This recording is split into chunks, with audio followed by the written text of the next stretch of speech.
आप देख रहे हैं पूर्वांचल। गोरखपुर यूरोलॉजिकल कैंसर के इलाज में रोबोटिक सर्जरी वरदान साबित हो रही है। ऐसे में गुरुग्राम के मेदांता हॉस्पिटल में 75% यह सर्जरी हो रही है। वहीं इस सर्जरी से 1500 से अधिक रोगियों को राहत मिल चुकी है।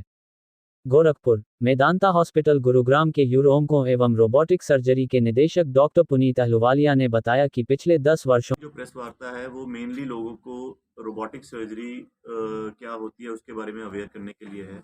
तो मैं डॉक्टर पुनीत अहलूवालिया हूँ, मैं डायरेक्टर हूँ यूरो ऑन्कोलॉजी और रोबोटिक सर्जरी का मेदांता गुरुग्राम में। तो 80% जो मैं ऑपरेशन करता हूँ वो रोबोटिक सर्जरी से करता हूँ।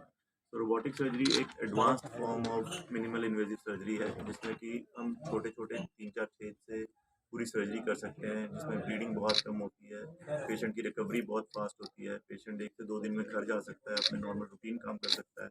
और जो कठिनाइयाँ हमें लैप्रोस्कोपी में आती थी वो इसमें पूरी दूर तरीके से दूर हो गई हैं और इसमें बेसिकली बहुत फ़ायदा हुआ है लोगों को। आज से 15 साल पहले जो किसी किसी को अवेलेबिलिटी होती थी रोबोटिक सर्जरी की हिंदुस्तान में जब शुरू हुई थी, आज इसकी अवेयरनेस काफ़ी बढ़ गई है।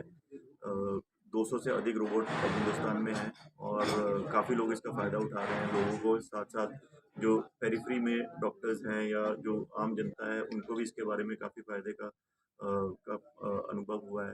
तो अब आज की डेट में लोग आके हमें पूछते हैं, जो 10 साल पहले सवाल होता था कि ये रोबोट क्या अपने आप से सर्जरी करता है? जी। और आज की डेट में लोगों को पता है कि रोबोट सर्जरी क्या है।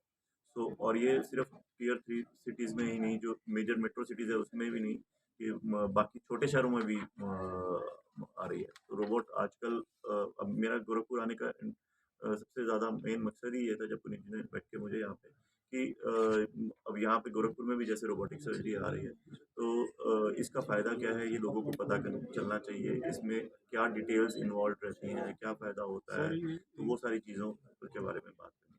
सर किस किस्म में ये सर्जरी किया जा सकता है? कैंसर किस किस सो जब हमने शुरू की थी ये रोबोटिक सर्जरी से 15 साल पहले, तो मेनली यूरोलॉजी जो डिपार्टमेंट है उसमें हम ये करते थे। तो प्रोस्टेट कैंसर में सबसे पहले शुरू हुई थी। ये जो रोबोट का इन्वेंशन ही है वो प्रोस्टेट कैंसर की सर्जरी के लिए मेनली किया गया था।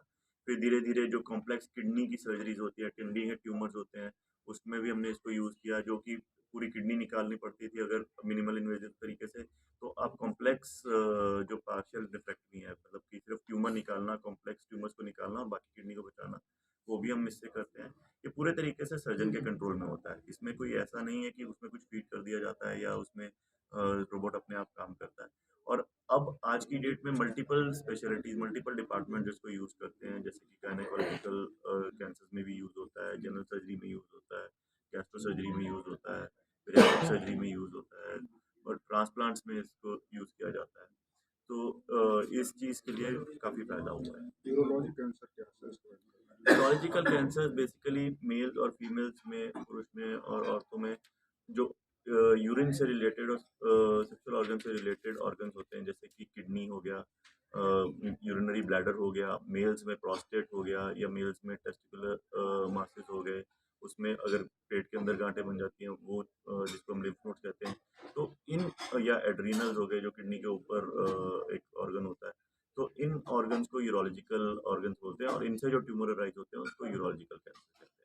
तो आज की डेट में जो मेन सर्जिकल ट्रीटमेंट इन ऑर्गन्स का है, वो अगर रोबोट उपलब्ध है तो 80% रोबोटिक सर्जरी से इसका इलाज किया जाता है।